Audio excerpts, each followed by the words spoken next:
today's topic for the session is power of energy storages. The role of energy storage in the development of India's green energy economy is vital. Electrochemical storages or batteries will play a key role in enabling the green hydrogen economy. Let us listen to our eminent speaker. Today we have Dr. Tejwani with us. I'll request our program director, Dr. Patra, to introduce our speaker to you. As all you know, Dr. Patra is associated with ISD for hydrogen programs since its inception. Dr. Patra is our program director. He is former executive director of BPCL.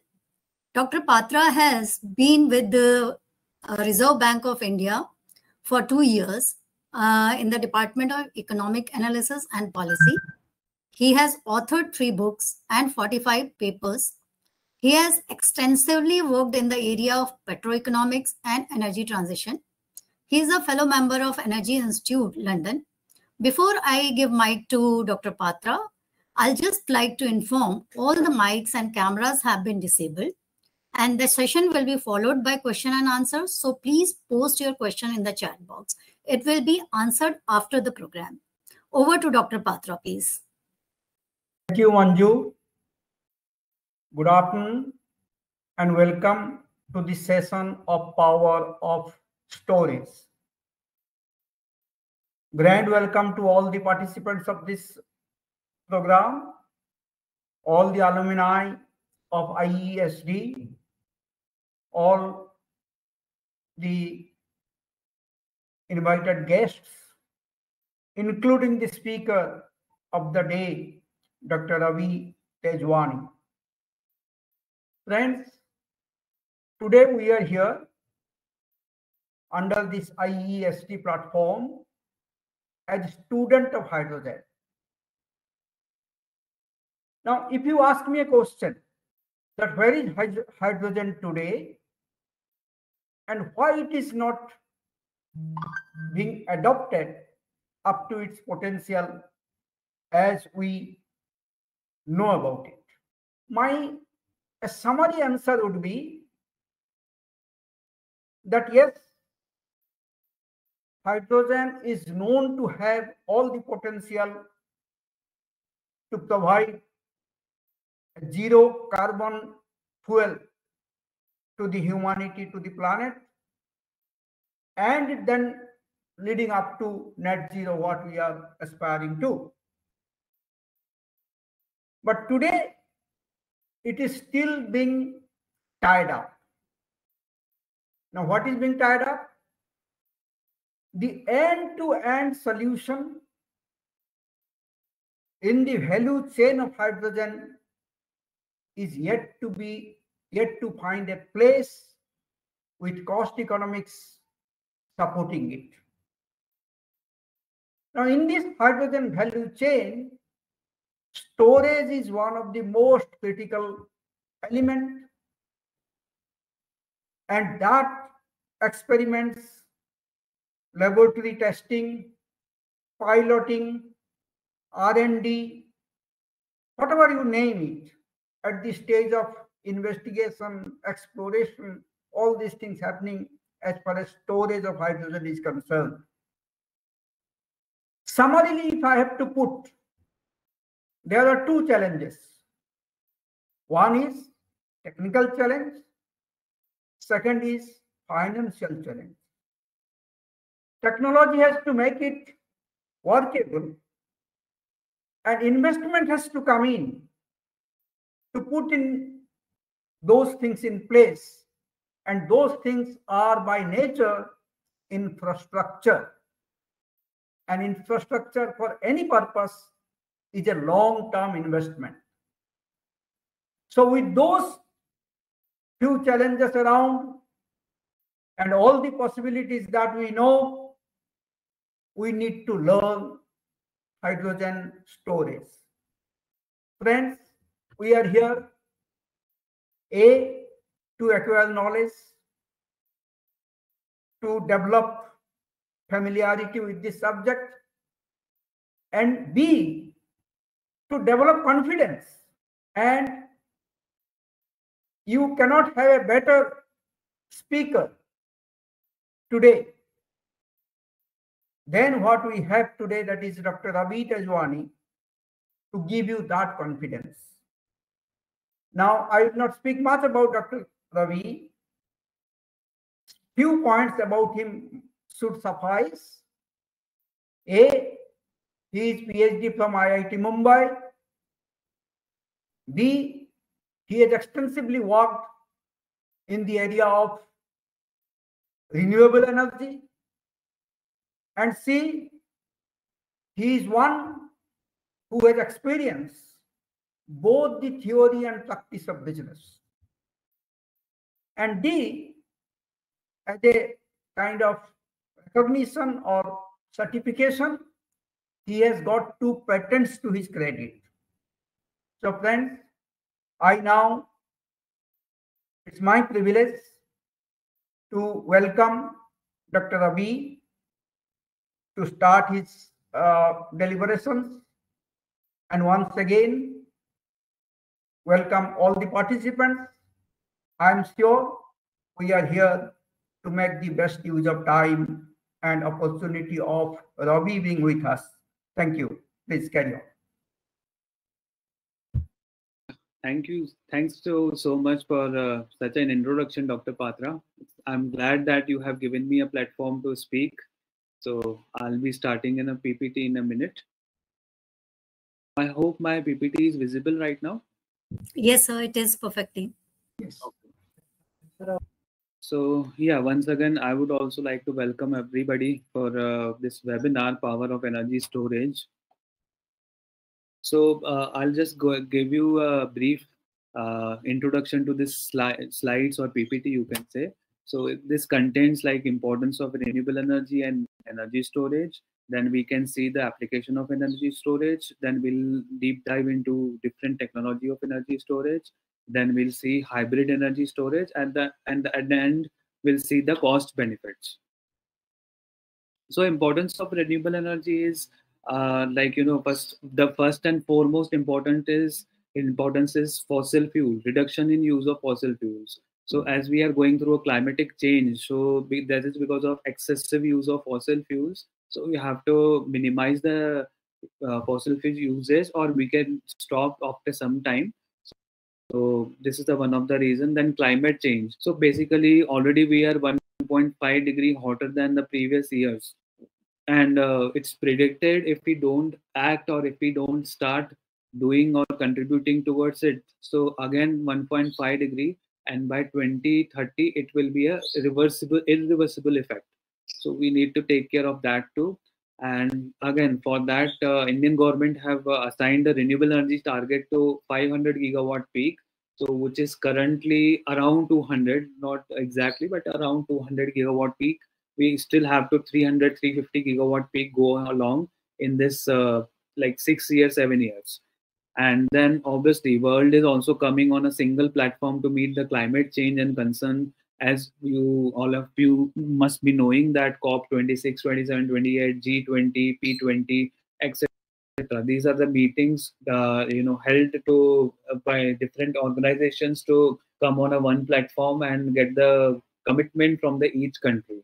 So this is also one of the reason. And then obviously job employment, job opportunity, and everything is created, so we can provide more jobs, and we can do the countermeasure to recession.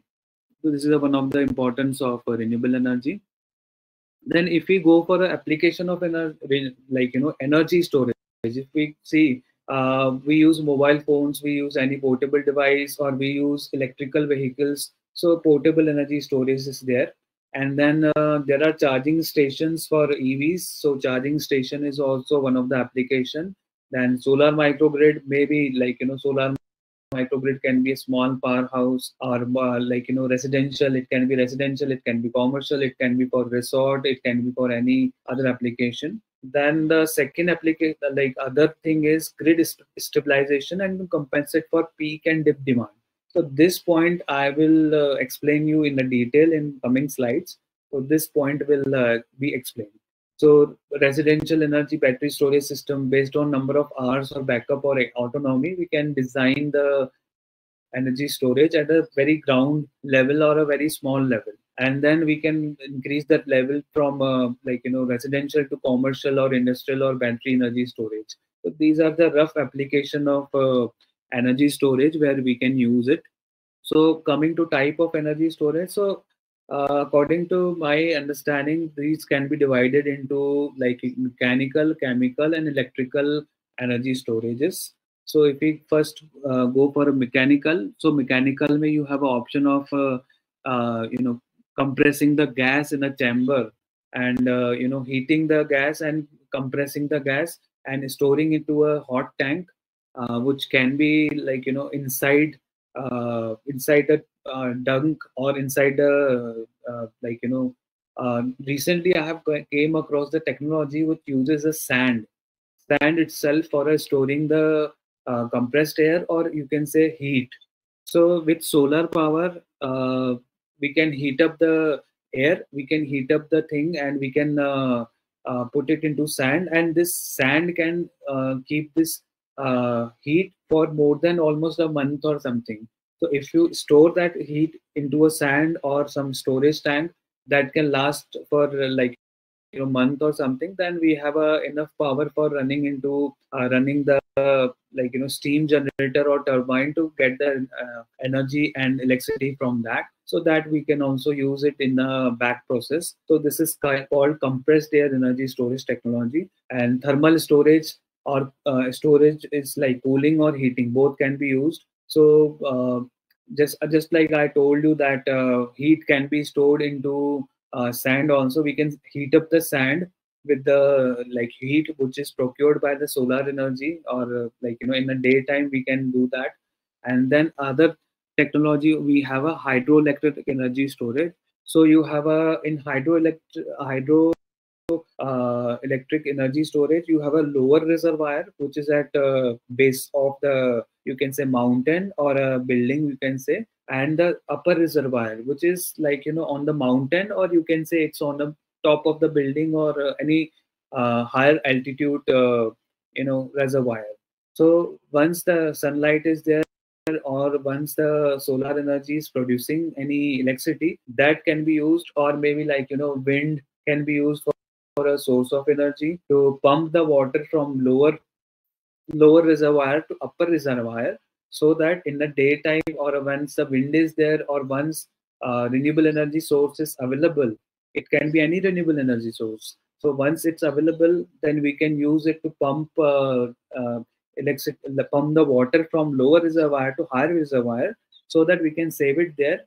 And supposingly, if we take an example, so let's take an example of solar power connected to this pumping hydroelectric energy storage. So once in the daytime solar energy is available, that will pump the lower energy lower water into higher altitude water, so that can be transported. And once the solar energy is done and evening is there, so you can pump back that water from top level to bottom level, running the hydro electric and generator, so that electricity is generated at the night. So this can be one of the application which can be used for RTC. RTC is basically round the clock supply of electricity. So recently last year we got a tender for raised by SECI, so that 100 megawatt of solar energy can be combined with 150 megawatt hour of battery energy storage, so that they can supply for the peak demand and round the clock. So that kind of a tender also floated, and I was the one who was giving the consultation for the same. So this can be one of the example of mechanical energy storage. And the fourth one is flywheel. So flywheel, as you know, that it's a free moving wheel which can produce the electricity, and once it's needed, then it will its energy will be used to convert that into energy into electricity. And coming to now chemical. So chemical is majority, you can say, battery energy storage, or maybe you can say there are different battery energy storage into it. So nickel cadmium batteries, nickel metal hydride batteries, lead acid batteries, lithium ion batteries, and plus lithium iron ferrophosphate batteries. And under the chemical division, there is a hydrogen energy storage. As Dr. Patra told, hydrogen has a great potential. So far, it has not been realized, and it has a great potential. Only the requirement is of technical plus commercial. So you can say techno-commercial inputs are still required so that we can utilize it to the full extent.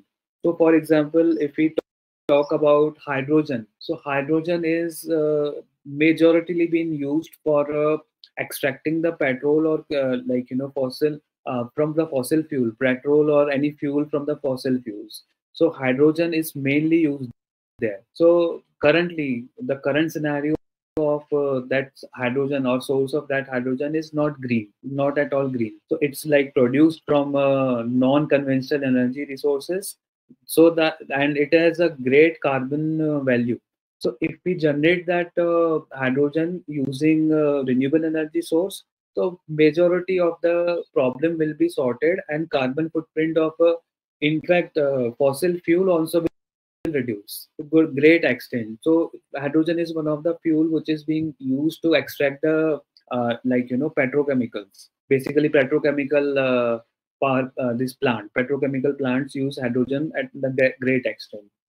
And moving from chemical to electrical, so electrical may there are capacitors and magnetic coils. So capacitors are also have been taken into consideration. So there are super capacitor which are existing, but they can store the energy for a lesser duration. If you want to use it for within some time or within very less amount of time, maybe half an hour, 1 hour, then you can use capacitor. Otherwise, that capacitor will be discharged. So basically, battery and capacitor have differentiation is only capacitor can store it for a less duration, battery can store it for a n number of duration. You can, once you use, then only it will be consumed. Otherwise, it has a minimal rate of deterioration or maybe discharge. And then magnetic coils as we know, it's an electrical component and being used into EV. So magnetic coils is also one of the energy storage type. So you can use that. So I'll go into details of why energy storage is basically required. So this is a kind of a, you can say this red color graph is of load curve for India from 0 to 24 hours. So 0 is 12 a.m. or 5 a.m., 10 a.m., 15 is 3 p.m., 8 this 20 is 8 p.m. So in the morning, the requirement of energy or requirement of power from grid is very less. Here we don't require much power. As you as the time goes on in the morning time, you have a peak at around 9:30 or 10 a.m. So you have a one peak at 9:30 or 10 a.m. Here, at this point of time, you have a solar also available. You have a wind also might be available. Wind is kind of a not sure kind of availability is there, but here you can, this peak can be taken care by solar or other renewable energy sources at the daytime. So majority is it's been taken care by solar. So that's why we don't see much requirement to fulfill at this point of time, because in daytime majority of the household don't switch on light or don't switch on AC or something, because it's a morning time and the requirement accordingly is comparatively less. So it's 120 around 125 gigawatt, sorry, gigawatt requirement is there, and the peak demand is around, you can say, 6 o'clock. Once people go from start moving from office, so at night time, be it office, be it any household, be it any shop, be it any mall, or everybody switch on light, plus a lot of air conditioning things also happen. So this is the main peak. So this is the main peak, which is around 135 gigawatt at 6 or 7 or 6 to 8.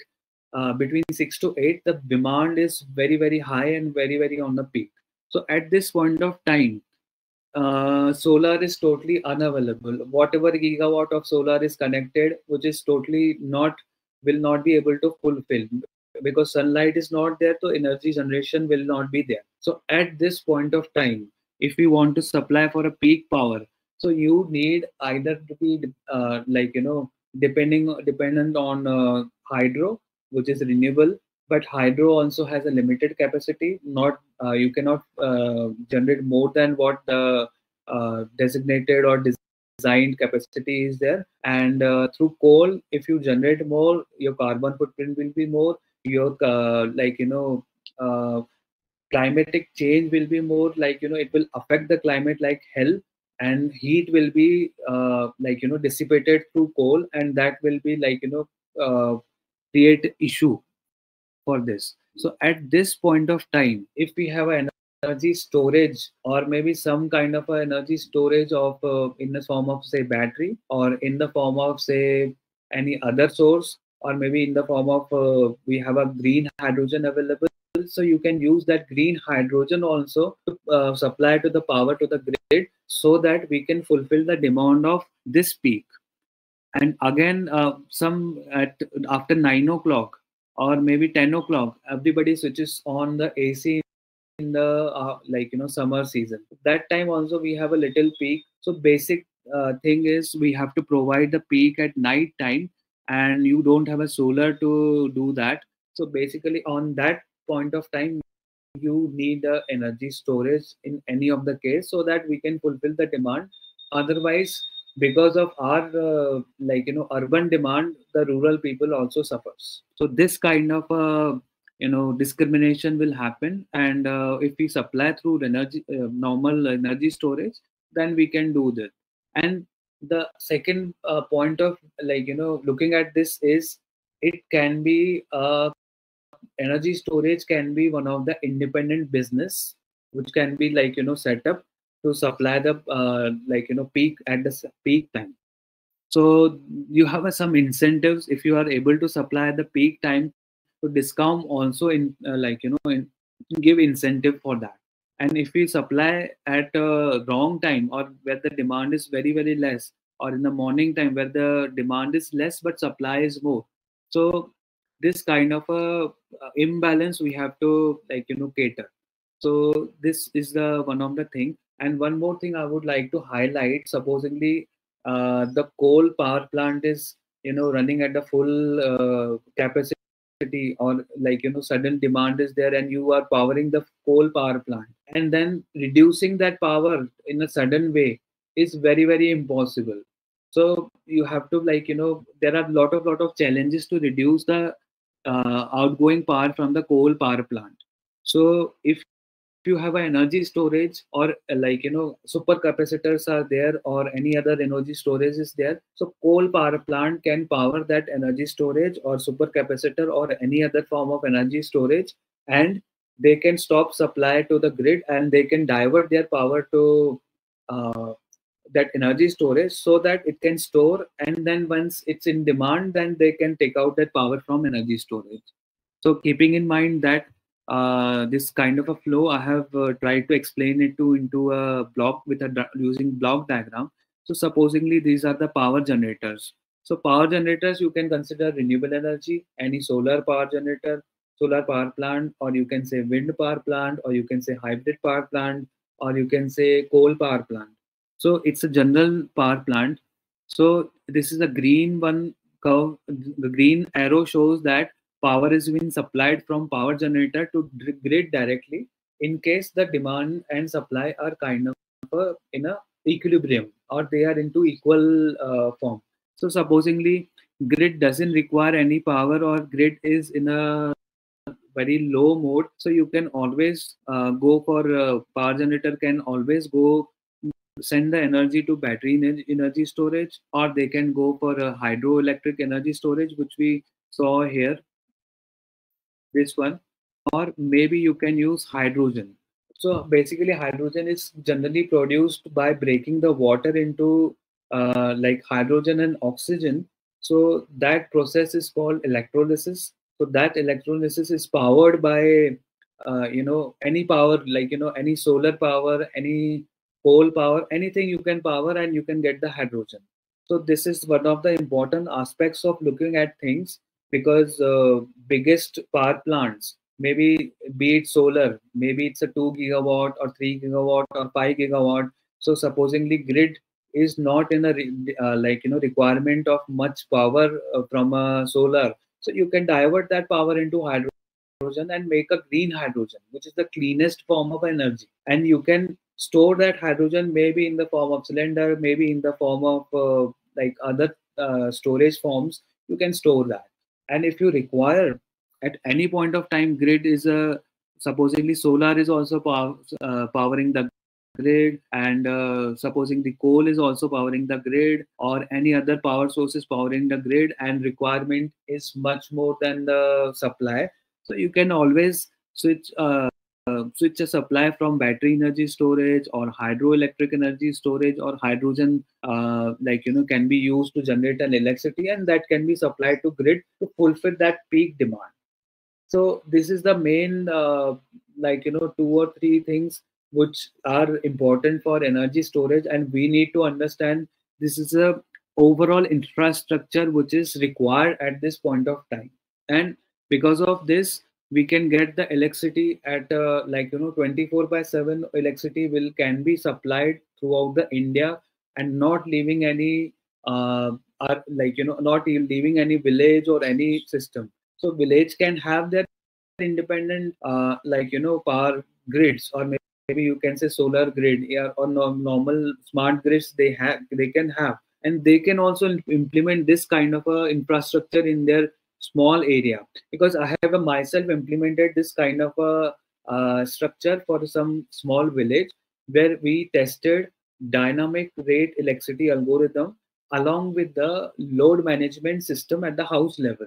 So this kind of a arrangement is current need of our current scenario, which can change the whole horizon of a electricity condition at this point of time in India. And we can always add more and more technology. We can always reduce the cost by investing, because somebody have to start, somebody have to invest initially. Rate of investment or return on investment will be little bit less, but then obviously it will be there. So this infrastructure I have imagined and shared with you. So this is the current requirement of a Indian grid. So moving to again battery energy storage. So we have a different battery technologies which are kind of you can see these upper three 1, 2, 3 are the kind of a commonly used. So they have an energy density of 80 watt hour per kilogram for lead acid, which is lead acid is commonly used in every household for with inverter. And then second generation of lead acid lithium is second generation is lithium ion battery, which has almost 3 times energy storage capacity, which is 250 watt hour per kilogram. And then we have a lithium ferrophosphate, which is current technology being used, 325 watt hour per kilogram. And then in Q, there are different technology which are being into research. So out of all these other technologies, sodium oxygen is one of the sodium ion or sodium oxygen is one of the technology which is almost on a verge of being commercialized. So it's on an institute level. They have done the research. IIT Bombay have also done the research on the same, and they have come up with the solution how to commercialize it, how it will be commercially viable. So obviously initial investment is there, but then gradually that cost will reduce, and then we can see that sodium technology into batteries, into EVs, and normal things.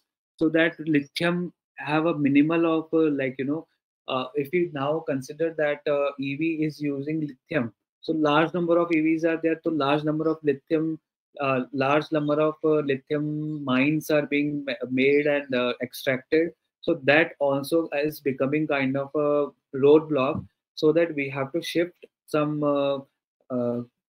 some material, so that we can shift on some other material, so that lithium is being utilized in a normal way. It's not been excessively extracted just like fossil fuels. So this is also one of the concern of current technology, which has been existing and being used into current industry and largely being used. So these are the some of the metal or like other elements which can be used for energy storage. So to just give you an idea, so gasoline has an energy density of 12,700 watt-hour per kilogram. So you can imagine how much research and how much R&D and how much applied R&D we have to do. This you can imagine from this table. So this is the kind of numbers which I wanted to share. So if we go on a detailing of normal batteries which is being used, so I have taken the example of only three batteries which are being commercially used and commercially viable, and it's on a mass production. So if we consider lead acid battery, it has a depth of discharge of 50%, and lithium ion have a same depth of discharge of 80 to 85%, and lithium pyrophosphate have a discharge of you can go till 85 or 90%, so that it can be used for longer duration and it can be used for multiple cycles. So if we talk about life cycle, so lead acid have if you discharge it for a 50% and not more than that, so you have a 1200 cycles. 1200 cycles means if you consider one cycle per day, so it will give you almost like 4 years of life. So lead acid have 4 years of life, and lithium ion have roughly 5-6 years of life. And whereas lithium pyrophosphate is it's totally more than 10 years. It has a more than 10 years of life cycle. So this is better. And just above it will come like sodium battery will come just above the lithium iron phosphate, which has a great lifetime, which has a great efficiency, which has a great depth of discharge. So that is coming technology. So yeah, and then energy density we have already discussed. Specific energy also we have this it's there, and voltage per cell also is for lead acid it's 2 volts. For lithium ion it is 3.7 volts, and lithium pyrophosphate it's 3.2 volts. And in terms of portability, lead acid is not at all portable. Lithium ion and lithium pyrophosphate is a portable battery. You can use anywhere anytime, and it's being used into majority mobile phones, laptop, tablets and other forms. And lithium ion is already being used into commercial and large battery energy storage packages. So nowadays this is also one of the battery technology which is being used on a commercial and larger levels. So lithium pyrophosphate is also one of the batteries which is being used at a grid level. So there are some common issues with the battery energy storage, especially we have seen that temperature and thermal stability. So you must have seen that lithium ion battery generally has a thermal runaway at after certain temperature. For states like you can say Rajasthan, or states like Gujarat or Madhya Pradesh, Uttar Pradesh, or basically northern region where the temperatures of atmospheric temperatures goes beyond 50 degrees, and now 1.5 degree being added into it. So last year we recorded almost like 54-55 degrees centigrade in Rajasthan. So this is one of the shortcoming of a lithium battery, basically you can say, because these batteries generally are catching fire around EVs, or maybe scooters or two-wheelers are catching fires at certain thermal due to such thermal runaway. So this is one of the concern. And then main thing is if you take EV example of EV, everybody wants that our EV should get charged as soon as possible, 0 to 80% in 20 minutes, 0 to 90% in half an hour, 0 to 100 into 1 hour. So generally, if we charge in a particular fashion, in a PWM way or in a particular way, then we can utilize that battery for a longer duration, and it will not have any thermal runaway also. So This is one of the point which I wanted to share with you and raise. And then recycling. So recycling is one of the major concern for renewable energy sector, because whatever is coming with silicon also, the base material of a solar cell which is being made is also have some carbon footprint, and then some limitation whatever in solar power plant also, some of the things which are utilized are not 100% recyclable. So we have to go for that approach also, that it should be recyclable. And especially batteries are to be if we use battery materials which are not toxic, then it's fine. Like lithium or lead is totally very toxic. So lead especially is very toxic. So according to that, we have to take care from that point of view also. And then we need to in for terms of power electronic, we need to handle high power, or you can say high current batteries, or we need a power electronics to handle that kind of a level or current. Supposedly, if we consider about utility scale energy storage, that will have thousands of amperes of power coming from energy storage to the grid. So that kind of power electronic we need to do in India. And soon we'll be seeing that BHEL and other organization of India only will come up with the higher current and power handling capacity for the power electronics. And portability with EV, I said that thermal runaway, or if you go for a longest drive or something like that, so we have to take care of temperature of the battery and all. So that R&D needs to be done. And as I told you that we are into R&D, and sodium battery is one of the so far visible solution that is that will come around 2025. So this kind of energy storage you can expect in future. So lithium ion battery, as I told you, have the cost have fallen from 100% to 52% have been reduced, and it's still reduced between 2021 and 2023.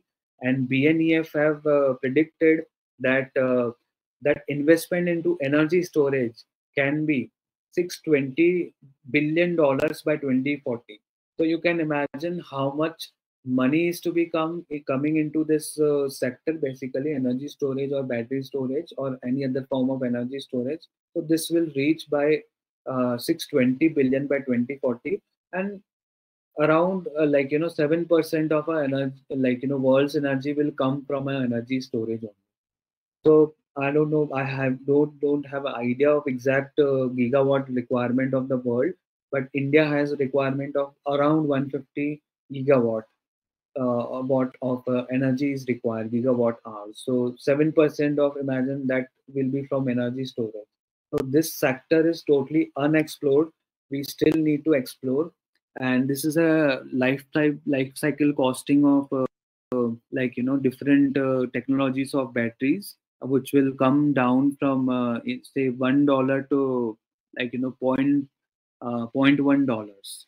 So these are different technology. Lead acid will still be kind of a flat curve. Sodium sulfate will also be a significant reduction. Lithium ion has a major reduction, and VRB is variable distinct battery. So these are the roughly 4 technologies which are currently being not being exactly used, but are into process, so that we can reduce the life cycle costing of overall energy storage system. So these are to give you a kind of a brief idea how the commerce work. So in 2020, if we install 1 megawatt and 4 megawatt hours of energy, battery energy storage, so that was costing around 7 rupees 12 paise per unit, and which have been reduced to around, I think, 5 rupees much before 2025.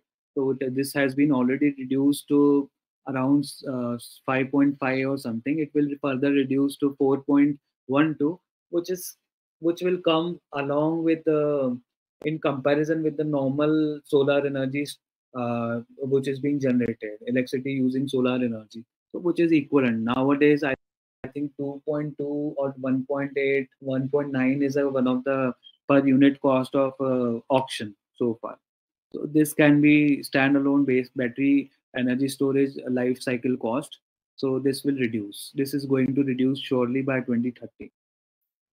And as that we spoke about peak demand, and there are certain incentives given by discoms, or you can say generators.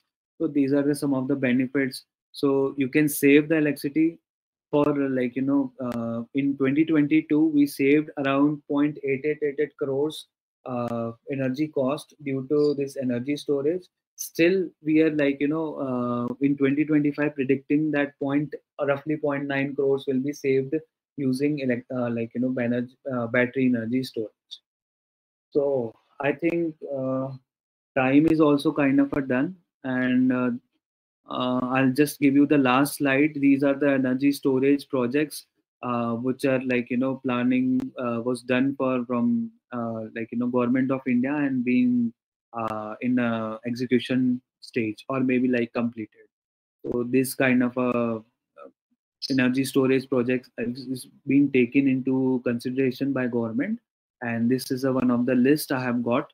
So these are the list of the project which has battery energy storage as a round the clock supply for peak demand and other things. So yeah, we have come to an end. Any questions so far we can take? So before we take the questions, I'll just like to share a video with our audience. Sure. That recently ISD has been awarded with REI awards for reskilling. So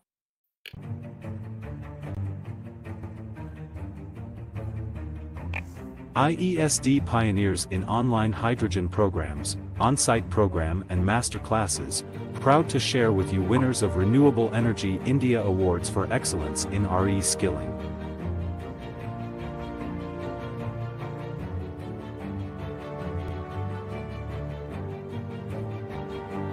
Hydrogen, the fuel of the future, holds immense promise for a sustainable and clean energy transition. Our goal is to equip the industry workforce with the knowledge and skills required to harness the potential of hydrogen and contribute to a greener tomorrow. Already trained 2,500 professionals and certified 600 professionals, we thank you all faculty, mentors, and alumnus associated with our journey in achievement. Certified professionals from Worley, BPCL, Shell, Siemens, NTPC, ONGC, HPCL, LT, Gale, IOCL, Mitsubishi, Reliance, ExxonMobil, Air Liquide, and many more. Be a part of this achievement. Join our programs. 101 Days Advanced Hydrogen Program. 60 Days Program Battery and Energy Storage. 60 Days Program on Hydrogen Storage Transportation and Distribution. 51 Days Mastering Blue Hydrogen. And our other program. Contact for more information. Visit our website www.iesd.in or call us on. So if you have any questions, please go ahead and ask. I have a few questions, so shall I take the questions, sir? Yeah, please. Dr. Tejwani? Yeah, we can take. Yeah. So first question with me is, up to what capacity in megawatt energy storage is available and what cost per unit? Although you have covered in the PPT, but still you can answer, sir. So recently we have done consultation for one of the 100 megawatt scale energy storage, which contains 150 megawatt hours of like energy storage, and cost is around 6 rupees per unit. The next question is, are there any green hydrogen suppliers in India for the steel industry? That question is from Mr. Saurabh Sinha. So shall I repeat? Yeah. Are there any green hydrogen suppliers in India for the steel industry? You can normally, I don't think so. There is a major supplier for green hydrogen in India so far. Otherwise, we would have seen a large dip into it. So we need, as Dr. Patra also said, that we need a large amount of investment for the same. Sir, next. Yes, sir, please. I mean, application of hydrogen in steel industry is still a work in progress at R&D level. But internationally, there are some cases available where green steel is being produced. So those details, we need to have it. Okay, thank you. Going to next question, sir. That is from Mr. Sunil Kumar. How can you compare LC cost of battery storage versus hydrogen storage in different forms? So we don't have any commercially available green hydrogen project to compare with, because the costing itself is a very high for producing green hydrogen. So we don't have any case study so far in India. We are going to next question, sir. How is the cost comparison for energy storage, for example, between hydrogen and lithium batteries? I think that is again similar. Same question. Yeah. May I just intervene here? Yes, sir. Comparison between the cost of storage in battery and the cost of storage in, say, hydrogen fuel cell or in ammonia.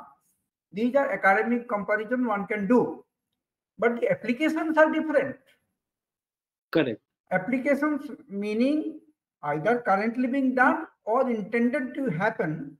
These applications are different. So there is actually no application is waiting for this cost comparison. So application is going on its own line. And application is not only dependent upon cost, it is dependent upon the entire supply chain and the ecosystem. Of course, cost comparison makes a academic sense. Thank you. Yeah, from Mr. Khalid also, isn't it important to consider cost incurred in the storage as well as energy transportation together?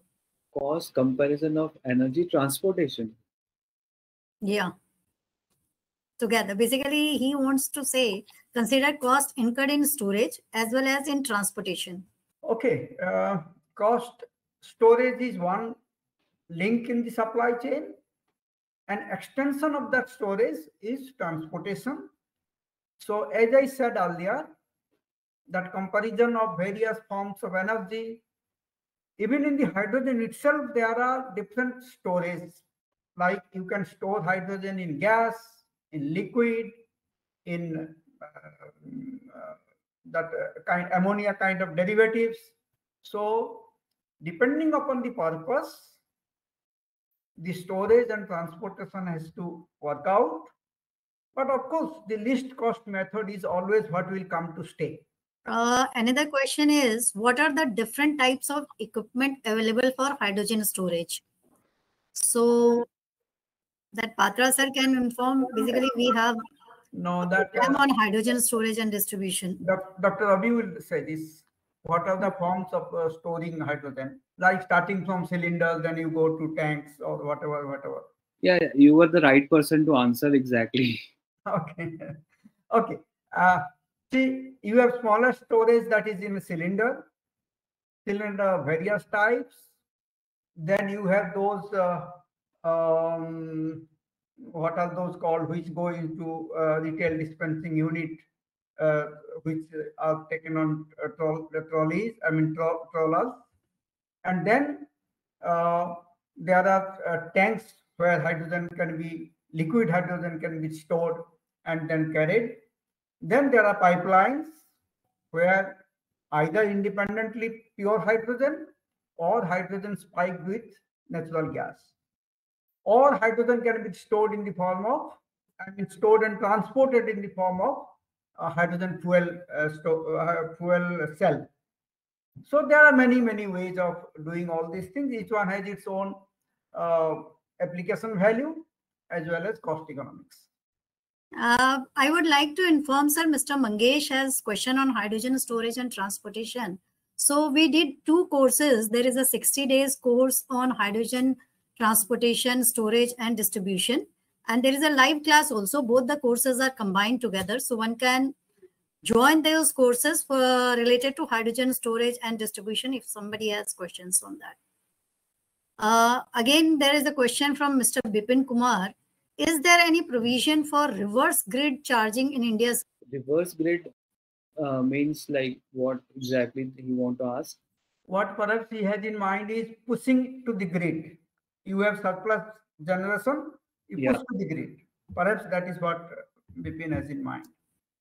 Yeah, maybe you can put it, but if you are providing more than what the designated things are, either you will not be given a money for it, or it will be you will be penalized if you are flooding the grid with excessive energy if they are not required. Okay. Theoretically, technically, there are smart grids which can do this reverse operation. Yes. But yes, there are capacities and there is a cost. There's another question from Mr. Akash Kumar. Is there any manufacturer of electrolyzer in India, solid waste to hydrogen production? Yes, there are electrolyzer manufacturers in India. One at Bangalore, Omiom. They have manufactured electrolyzer and also exported it. And there are few more like OIL at Guwahati. They, I think, have done that kind of exercise.